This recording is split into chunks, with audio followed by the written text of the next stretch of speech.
ቀለበት አስሬላን ነበር ለሀይሚ ጋሽ ይቅርታ እንደዚህ ግን አስሬላን ነበር። እሱን ሰጣይ ምናምን ልትሄድ ሞከረች፣ እምቢ አለች። ራሷን እየጎዳች ነው፣ እያለቀሰች ነው። እኔም እንቅልፍ አጣው፣ ሰላም አጣው። ጋሽ ይሆናል አይደል? እኔ የራሴን ስሜት ብቻ እያዳመኩ የሆነ እንትን ማለት አልፈለኩኝም። ለእሷን ማሰብ ፈልጌያለሁ፣ ግን እኔና እሷ እየተዋደድን መለያየቱን ደግሞ እኔ አልፈለኩትም። ጋሽዬ ቢያንስ እውነቱ እስኪወጣ ታገሽኝ እና እውነቱን ብናቅ ይሻላል፣ አብረን ሆነ ብንጋፈጥ ይሻላል እያልኳት ምንም ነገር አይደለም እያለች እዛ በቃ ከአቅም በላይ ሲሆንብኝ ነው አንገቴን ዝቅ አድርጌ እርሶ ጋር የመጣሁት። ጋሽ ይህ ቀላል ነገር እኮ ነው። እግዚአብሔር በጣም እኮ እምንት ነገር እውነቴን ነው። በጣም ትንሽ በጣም ቀላል ነገር።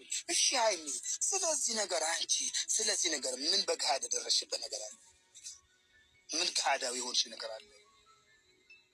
ምን ያየሽ ነገር አለ? ቆይ ልጨርስሽ። ምን ያየሽ ነገር አለ? ምን አይነት ጥያቄ ነው ጋሼ?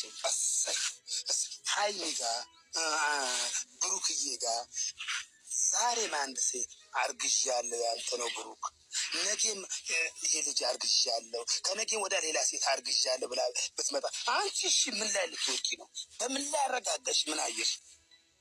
አዎ ይህንን ነው በቃ። አንቺ እስከዚህ የምትሆኝበት ተደረሽ። ታመምሽ ሆስፒታል። ቆይ ልጨርስልሽ። አልጨረስኩልሽ። አንቺ ልጅ አልጨረስኩልሽ። ረጋግ ሰከን በይ። ነገሮችን ሰከን በማለት ነው። እኔ ግልጽ ነው የማወራው። የደረስሽበት ነገር አለ፣ ያየሽው ነገር አለ።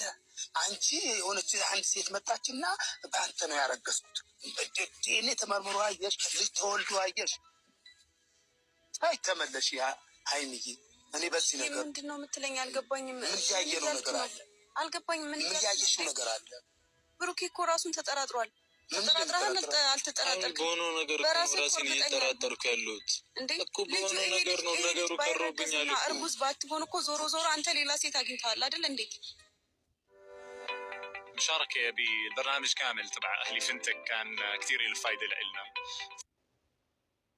ብሩኬ እኔ አሁን ይሄን ነገር በጋሽዬ ፊት ማውራት አልፈልግም እውነት ለመናገር። እኔ ደግሞ ትናንትና ቀለበት ሰጥቼ ምናምን የሄድኩት ከዚህ በኋላ መገናኘቱ አስፈላጊ ስላልሆነ ነው።